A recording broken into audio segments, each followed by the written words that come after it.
আসসালামু আলাইকুম রহমতুল্লাহ। সুপ্রিয় শিক্ষার্থীরা, সবাইকে এসএমসি ম্যাথ স্টাডি চ্যানেলে স্বাগতম।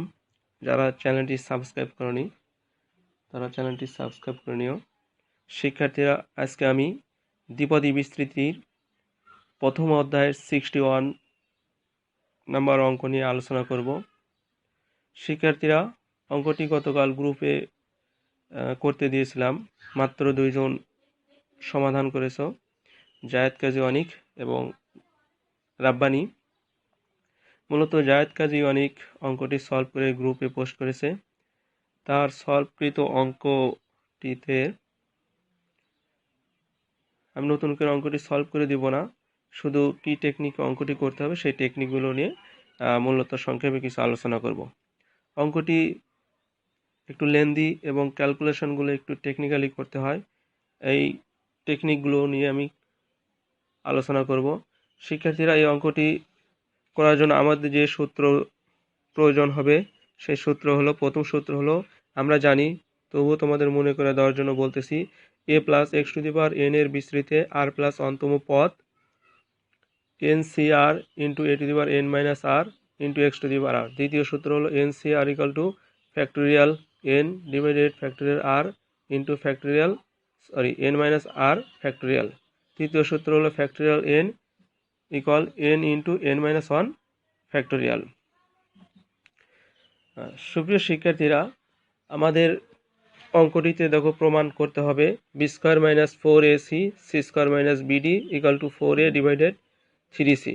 অর্থাৎ অঙ্কটি দেওয়া আছে, এ বি সির 3টা মান দেওয়া আছে, এই মান থেকে আমাদের কি রাইট হ্যান্ড সাইড, অর্থাৎ এই পার্টটুকু আমাদের কি প্রমাণ করতে হবে। শিক্ষার্থীরা, এই প্রমাণ থেকে মূলত আমরা কোন টেকনিকে আমরা অঙ্কটি সলভ করব। শিক্ষার্থীরা, মনে করো ধরো আমাদের 4টি সংখ্যা দেওয়া আছে এ বি সি ডি। এই 4টি সংখ্যা থেকে আমাদের দেখো লেফট হ্যান্ড সাইডের এই এতটুকুকে ধরো আমরা কি b square minus ac divided c square minus bd এই ফর্মুলা নিয়ে আসবো। তাহলে দেখো আমাদের হলো 4টি, দেখো এখান থেকে দেখো আমরা কয়টি পার্ট, এখানে হবে সি, এখানে দেখো আমাদের কয়টি পার্ট আছে, কয়টি ভগ্নাংশ আমরা লিখতে পারি। প্রথম ভগ্নাংশ দেখো এ বাই বি, তাহলে প্রথম ভগ্নাংশ দেখো আমরা কি লিখতে পারি, এ বাই কত বি। দ্বিতীয় ভগ্নাংশ কি লিখতে পারি, সি বাই কত ডি। প্রথম পার্ট হলো দেখো এ বাই বি, এটা একটা ভাগ করতে পারি, তারপর কত সি বাই ডি, এটাকে একটা কি ভগ্নাংশ আকারে লিখতে পারি, আর একটা ভগ্নাংশ কি বি বাই সি। এই 3টা দেখো ভগ্নাংশ আমরা কি লিখতে পারি এই পার্টটুকু থেকে। টেকনিক্যালি আমাদের করতে হবে a by b c by d b by c, এগুলো আগে বের করে নিতে হবে। তাহলে দেখো বের করে নিলাম a by b c by d b by c বের করে নিলাম। এখন আমাদের দেখো উপরে কি দরকার, বি স্কোয়ার, এখানে দেখো বি স্কোয়ার লাগবে, স্কোয়ার। তা 3টা ভগ্নাংশ পাইছি, একটা ভগ্নাংশ পাইছি হলো কত এ বাই বি, আর একটা পাইছি কত বি বাই সি। তাহলে দেখো এটাকে যদি আমি 1 নম্বর দেই, এটাকে সাপোজ ধরো আমি কি 2 নম্বর দিলাম, এটাকে কত 3 নম্বর দিলাম। তাহলে আমাদের দরকার কি বি স্কোয়ার উপরে দরকার। তো বি স্কোয়ার পেতে হলে কি করতে হবে, 3 ভাগ কত করতে হবে 1। তো 3 ভাগ 1 সমান কি লাগবে, b by c p by কত এ। তাহলে এটা সমান কি লিখতে পারি আমরা, বি স্কোয়ার এসি। দেখো আমরা দেখো এই পার্টে দেখো বি স্কোয়ার পেয়েছি। এখন আমাদের কি দেখো উপরে আছে বি স্কোয়ার মাইনাস এসি। তাহলে এই পার্টে দেখো শুধু আমরা কি বিয়োজন জুলি করি, তাহলে কি হবে b square minus ac divided ac. দেখো তাহলে উপরে দেখো আমরা দেখো বি স্কোয়ার পেয়েছি, দেখো বি স্কোয়ার। নিচে আমাদের কি লাগবে দেখো সি স্কোয়ার মাইনাস বিডি। তাহলে দেখো সি স্কোয়ার পেতে হলে আমাদের কি করতে হবে, সি স্কোয়ার আমাদের কোনটার সাথে রিলেটেড, 3 এবং কি 2 এর সাথে। তাহলে দেখো 2 ভাগ 3 করে পাই। তাহলে 2 ভাগ 3 করে পাবো আমরা সি ভাগ ডি বি ভাগ কত সি। তাহলে এখান থেকে দেখো সি স্কোয়ার সি ভাগ ডি, তাহলে এখান থেকে আমরা পাবো সি স্কোয়ার বাই বিডি। তাহলে আমাদের দেখো নিচে কি লাগবে, সি স্কোয়ার লাগবে। তাহলে সি স্কোয়ার মাইনাস বিডি করতে বিয়োজন করলে কি হবে, c square minus bd divided bd. Just এই টেকনিকে আমরা কি সমাধানগুলো করব। তা সুপ্রিয় শিক্ষার্থীরা, এখন আমরা অঙ্কতে আসি। তাহলে অঙ্কতে আমাদের বলছে কি এত এর বিস্তৃতি ষষ্ঠ সপ্তম অষ্টম এবং নবম পদ যথাক্রম এ বি সি ডি হলে প্রমাণ করে যে এত ইকাল টু এত। তাহলে আমরা দেখো প্রথম সূত্রটা লিখে নিছি কত, এ প্লাস এক্স এর বিস্তৃতি আর প্লাস অন্তম পদ। তাহলে এই সূত্র দ্বারা আমরা কি ষষ্ঠ পদ, সপ্তম পদ, অষ্টম পদ এবং নবম পদ বের করে নিই।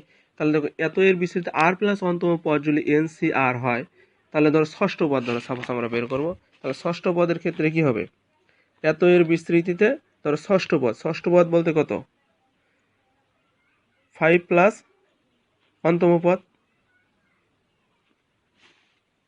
দেখো 1 plus x to the power N এর বিস্তৃত ষষ্ঠ পদ বলতে কত, 5 প্লাস কত অন্তম পদ, এখানে আর এর মান কত 5। তাহলে ওই সূত্র অনুযায়ী কি হবে, এন সি 5, যেহেতু 1 এর পরিবর্তে কত 1 এর পাওয়ার তুমি যাই দাও না কেন কি 1ই আসবে, এই জন্য 1 আমরা লিখলাম না, শুধু আমরা কি এক্স এর পাওয়ার অর্থাৎ যদি লেখো তাহলে কত n minus 5 x to the power 5। তাহলে 1 এর পাওয়ার যতই দাও না কেন তুমি কি 1ই আসবে, সেই হিসেবে আমরা কি লিখলাম এন সি 5 ইকুয়াল টু কত এক্স টু দি পাওয়ার 5। তাহলে এই সূত্র অনুযায়ী দেখো আমরা কি ষষ্ঠ পদ, যখন পদ হলো ষষ্ঠ তখন আর এর মান কত 5। তাহলে এখানে দেখো এটাকে n c r equal to দেখো এই সূত্র দ্বারা ভাঙেছি, n c r factorial n divided factorial r factorial n minus r. N c 5কে আমরা ভাঙাইছি হলো factorial n divided factorial 5 into n minus 5 factorial into x to the power 5। অনুরূপভাবে ষষ্ঠ পদ, সপ্তম পদ, অষ্টম পদ, নবম পদ বের করে নিচ্ছি। শর্ত মতে দেখো দেওয়া আছে, দেখো ষষ্ঠ পদ হলো এ, সপ্তম পদ হলো বি, অষ্টম পদ হলো সি, নবম পদ হলো কি ডি। তাহলে যে টেকনিকগুলো আমাদের বের বললাম, প্রথমে আমাদের কি লাগবে এ বাই কত বি। তাহলে এখান থেকে তো আমরা কি করছি এ বাই কত লিখবে বি। তাহলে অনুরূপভাবে কি এ বাই বি এর মান আমরা কি এখানে জাস্ট বসায় দিছি। বসার পর দেখো এখানে আমাদের কত ফ্যাক্টোরিয়াল 6, এখানে কত আছে ফ্যাক্টোরিয়াল 5। তাহলে এখানে দেখো ফ্যাক্টোরিয়াল 6 এবং ফ্যাক্টোরিয়াল 5 তে কাটাকাটি করতে হলে আমরা সবসময় দেখো ছোটোটাকে স্থির রাখবো, 5কে স্থির রাখবো, সবসময় বড়টাকে ফ্যাক্টোরিয়াল থেকে বের করব। এখানে বড় কত 6। তাহলে এখানে আমি সূত্র লিখছি ফ্যাক্টোরিয়াল এন মানে কত N into n minus 1 factorial. তাহলে এখানে অনুরূপভাবে তাহলে ফ্যাক্টোরিয়াল 6 সমান কি লিখতে পারি, তাহলে ফ্যাক্টোরিয়াল 6কে আমি বের করবো 6 ইন্টু 6 মাইনাস 1 ফ্যাক্টোরিয়াল, তাহলে ইকুয়াল টু 6 ইন্টু 5 ফ্যাক্টোরিয়াল। তো এটাকে এখানে লিখছি ফ্যাক্টোরিয়াল 6কে ফ্যাক্টোরিয়াল থেকে বের করার পরে 6 ইন্টু 5 ফ্যাক্টোরিয়াল। তারপরে এখানে দেখো এন মাইনাস 6 এটা হলো ছোট, বললাম সবসময় ছোটোকে আমরা কি স্থির রাখবো, বড়কে বের করো, এন মাইনাস 5টা কি বড়। তাহলে এন মাইনাস 5কে ফ্যাক্টোরিয়াল থেকে বের করলে হবে N minus 5, N minus 5 minus 1। তাহলে একবারে আমরা লিখতে পারি এন মাইনাস 6 ফ্যাক্টোরিয়াল ডিভাইডেড, এখানে দেখো এক্স টু পাওয়ার 5 এক্স টু পাওয়ার 6 কাটাকাটি করে 1 বাই কত এক্স। তো এখানে দেখো আবার ক্যালকুলেশন করবো a x by b 6 divided n minus 6। আশা করি এই পর্যন্ত বুঝতে পারছো। এখন আমাদের দেখো বের করলাম কত এ বাই কত বি, এখন আমাদের লাগবে কত সি বাই ডি। তো অনুরূপভাবে দেখো সি বাই ডি বের করে নিলাম, অনুরূপভাবে সি বাই ডি এবং কি বি বাই সি বের করে নিছি। এখন দেখো আগের ফর্মুলা অনুযায়ী আমাদের লাগবে কত বি স্কোয়ার। তাহলে বি স্কোয়ার পেতে হলে আমাদের কি করতে হবে, এখানে দেখো 3 নম্বরে কি আছে বি এক্স বাই সি, এখানে কত আছে দেখো এ এক্স বাই বি।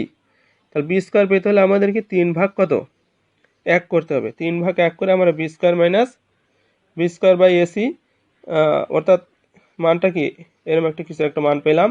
তাহলে আমাদের লাগবে কি বি স্কোয়ার মাইনাস এসি, দেখো বি স্কোয়ার মাইনাস এসি। তাহলে বি স্কোয়ার মাইনাস এসি করতে হলে বিয়োজন শুধু কি উপরের পার্ট। তাহলে এখানে দেখো বি স্কোয়ার মাইনাস এসির জন্য আমরা কি করবো বিয়োজন করবো, b square minus ac divided ac. তাহলে বিয়োজন করে পাই এখান থেকে বি স্কোয়ার মাইনাস এসি মান পাইছি। এখন আমাদের দেখো উপরের পার্টটুকু আমরা পেয়েছি বি স্কোয়ার মাইনাস এসি, এখন নিশ্চয় লাগবে কত সি স্কোয়ার মাইনাস বিডি। কিন্তু এখানে একটা লক্ষণীয় বিষয় দেখো রাইট হ্যান্ড সাইডে শুধু এ বাই কত সি আছে, এ বাই কত সি আছে কিন্তু বি কো নেই, এ বাই সি আছে বি নেই। তো অনুরূপভাবে দেখো আমরা কি সি স্কোয়ার মাইনাস বিডি পাওয়ার জন্য আমরা কি পারছি 2/3 পাইছি। তো 2/3 পাই ক্যালকুলেশন করে আমরা দেখো এই পর্যন্ত আসছি। কই এটা হলো মোস্ট ইম্পর্টেন্ট এই অঙ্কের মধ্যে, এটা এই আগের অঙ্ক দেখো এখান থেকে আমরা দেখো বিয়োজন করছি, বিয়োজন করে সরাসরি এটা পাইছি। তো অনুরূপভাবে যদি এখানেই আমরা করি তাহলে দেখো এখান থেকে আমরা অঙ্কটা মিলাতে পারবো না। তো এখানে দেখো আমাদের রাইট হ্যান্ড সাইডে ফলো করতে হবে। তো আগের মতো যদি আমি দেখো এখান থেকে যদি বিয়োজন যোজন করি, এখান থেকে যদি আমি বিয়োজন যোজন করি তাহলে অঙ্কটা আমাদের এরকম আসবে, দেখো c square BD 8n 4n যাক সামথিং যা কিছু আছে যাক এই পার্টটুকু আমাদের দেখো তাহলে কত সি স্কোয়ার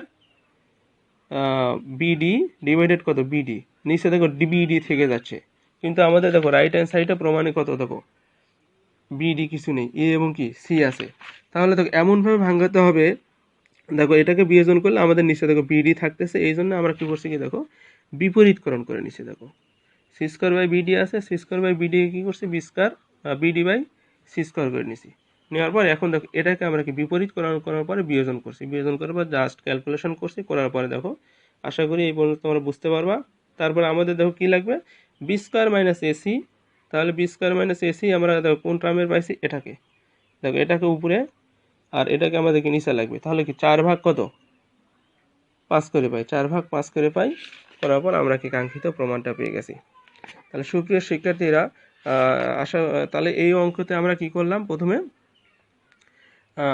আর প্লাস অন্তম পদ ষষ্ঠ সপ্তম অষ্টম নবম পদ বের করে নিলাম শর্ত মতে এ বি সি ডি এর মান বের করা আছে তারপরে দেখো আমাদের প্রমাণ অনুযায়ী টেকনিক্যালি কি করলাম a by b c by d এবং কত বি বাই সি এর মান বের করে নিলাম নেওয়ার পরে এখন হলো আমাদেরকে বি স্কোয়ার লাগবে বি স্কোয়ার করার জন্য আমরা কি করলাম 4 ভাগ 3 ভাগ 1 করলাম করার পরে দেখো বি স্কোয়ার মাইনাস এসি এর মান বের করলাম তারপরে তোমার হলো এখান থেকে 2 ভাগ 3 করে সি স্কোয়ার মাইনাস বিডি এর মান বের করে নিলাম সবচেয়ে ইম্পর্টেন্ট বিষয় হলো এই জায়গায় এই ম্যাথটা এখানে বিপরীতকরণ করে দেওয়ার পর বিয়োজন করতে হবে আর অন্যথায় যদি তুমি সরাসরি করতে যাও তাহলে অঙ্কটা হয়তো মিলাতে পারবা না এই জন্য এই জায়গাটা মোস্ট ইম্পর্টেন্ট